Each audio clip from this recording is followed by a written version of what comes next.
If you have a VA disability rating of 70, 80, 90%, and you're trying to get into the Hundo Club, which way do you go? The easy way or the hard way? I have an idea. Let's talk to a lawyer about it. We're going to be talking about 100% the hard way versus 100% the easy way. How's that sound, Matt?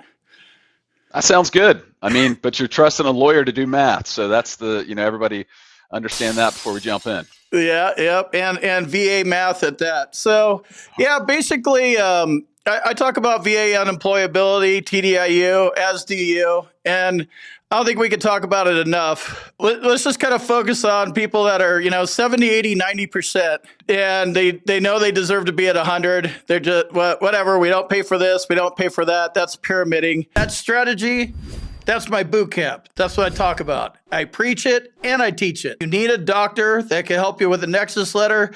Check out my med team. Here's an email address. Hit them up. Tell them you need a Nexus. TDIU is a real option if your service-connected disabilities prevent you from working. Would you agree with that assessment?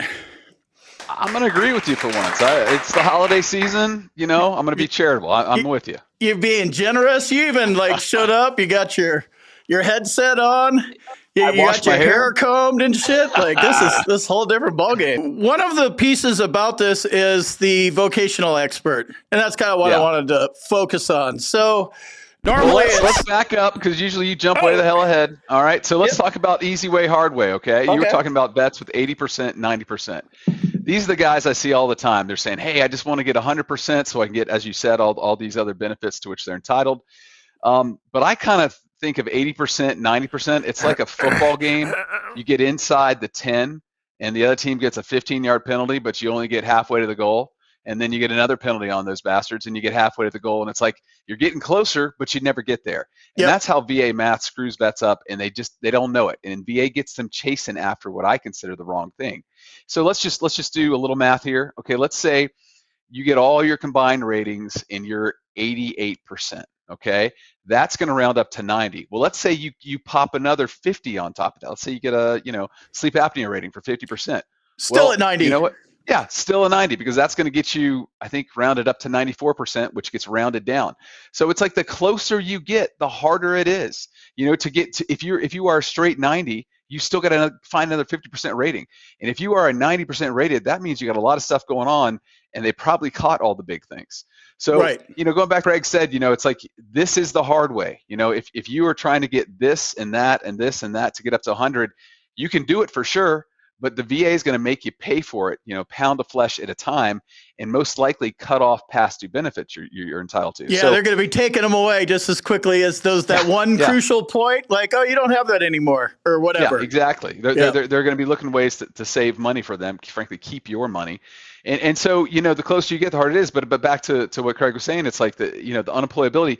If you're at a 90% and you're working full time, no sheltered aspect of it, that's pretty damn impressive. I don't see that a lot. I see people who are at 90% and they are seriously hurting.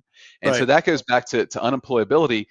And the beauty of that is it bridges the gap. You could be 60% for one rating, you could be 70 for a couple ratings, and you can bridge all the way up to 100, being paid at 100, and getting all those benefits that Craig talks about on his videos for the additional P&T benefits. So that's the big thing. And so then we go back to what you're talking about with the vocational expert, vocational assessment. Experts. There you go.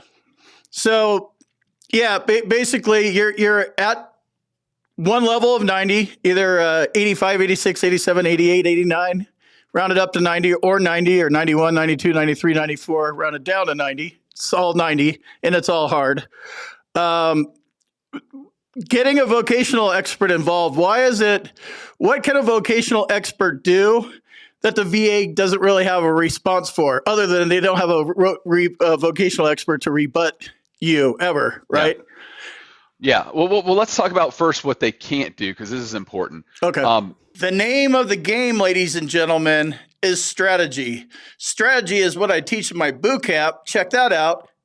CombatCraig.com. Links in the description. Once you're in that range for unemployability, meaning there's a couple different rules here. 38 CFR 4.116 kind of lays out what they are. But basically, let's say you have one disability at 60% or a bunch of different disabilities, 70% or higher. Okay, you are in that range for unemployability. If you are there, then you go to the vocational expert, and what they do, it's a work of art. Basically, what their expertise is saying, okay, here's looking at your past work, looking at your educational history, here's the skills you have, and here's where those skills would apply in the labor force. And then they say, okay, well, here's where you live. Let's figure out what kind of jobs there are in that area that you would be eligible for. And once they do that, they say, okay, here's the jobs you'd be eligible for. Now let's graft on top of that. Let's put on top of that the disabilities and the symptoms you have that would basically prevent you from working. And they take it symptom by symptom. They'd say, if you're in a sedentary job, you'd still have to be able to walk, 10 minutes, 15 minutes an hour, but your back prevents you from doing that. Or your back prevents you from sitting for 50 minutes an hour. You have such pain all day. Well, you're not going to be able to concentrate, 50 minutes an hour that you're supposed to. And they really lay it out detail by detail. And what Craig was saying there was what the VA doesn't do is they're too lazy. They won't go detail by detail on what your former job required and what you can't do anymore. Right. And honestly, these VEs it's just a work of art. I mean, it can be 5 pages, it can be 10 pages, but it really gets into you and your specifics, which the VA is supposed to do. They're not supposed to say, well, the general veteran. Duty to maximize, duty to assist. Yep.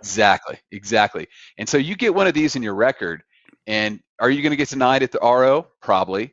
Will you have to go to the BVA? Maybe. But if you have a strong opinion, there is nothing they can do in their CMP exams. And right. And they're going to send you to a CMP exam, and it's going to prove nothing because you're making a vocational argument against a doctor.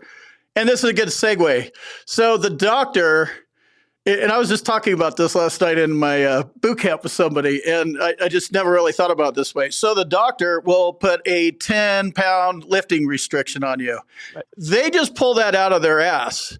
I don't even know how they're actually able to make that call, because they certainly aren't going, all right, Craig, here's 8 pounds. How do you do with 8 pounds? Here's 9.25 pounds. Oh, 10.18. There's none of that shit's going on. They just throw out like 10 arbitrary, no, not arbitrary, but like, I don't know if it's 5. 10's one of them. Maybe 20 is another one. How do doctors even get away with that? Do you know? I totally agree it's arbitrary, but what a good vocational expert will do is take their arbitrary numbers. Because here's the thing. They will send you to a CMP exam for your back. But they send you to a separate one for your diabetes and then for your depression. So there's no CMP examiner that's looking at the total picture. So each examiner will give little restrictions, say, oh, he can only lift 10 pounds, or, oh, he has trouble concentrating, or, his diabetes require him to go to the doctor, 4 times a month or whatever. And what the vocational expert will do is say, okay, VA, these are your restrictions. This is what you said. These are your words. This is them. And they will use that against them. Yeah. Exactly, and it is beautiful because the VA is going to try to backtrack and say, we didn't mean this, but in the end, it's like, hey, this are your words, and here's the lay statement from the veteran. What are you going to do? Right. And you're back at the CNP exam, same rater, same CNP examiner. Right. Now, Mr. CNP examiner, you're fighting against your own words, and exactly. No matter how much you soft pedal it, he'll just go use whatever words you say. It's the same thing. It's just flipping the script. Yeah, that's my understanding of it. One important thing with a vocational expert, one thing they cannot do. Okay, let's say you have PTSD and you have a rating at 50%, and you're appealing that rating, and it's obvious that you should be getting 70%. You have anger outbursts. You hate bosses telling you what to do. You don't want to be around anybody. You have problems with thinking about suicide. That's clearly a 70% rating, which boom would get you into the unemployability. An vocational expert cannot give a medical opinion to get a higher rating. Right. They can only give an opinion to get you unemployability. So you have to have that base rating already. Okay. Yes. If you're in that situation I'm talking about, you're going to have to go with a psychologist, psychiatrist to get you the 70%, and then have them give the opinion to say, okay, this is why you can't work. So just always keep that in mind. Yeah. And good distinction. That's what So there's a burden of proof that you have to do. You're at the 70, 80, 90. You have the rating you have. Instead of more nexus letters and more intertwined arguments and stuff, get the vocational expert and let him just take it from there, because the VA has already said enough. Exactly. Damaging evidence. To vocational expert, it's a work of art. I agree with you. So that's the hard way versus the easy way. So one thing people kind of are concerned about are the restrictions. the working restrictions.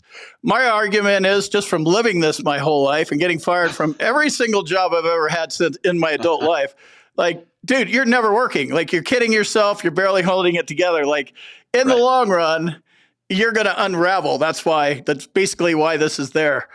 Yeah.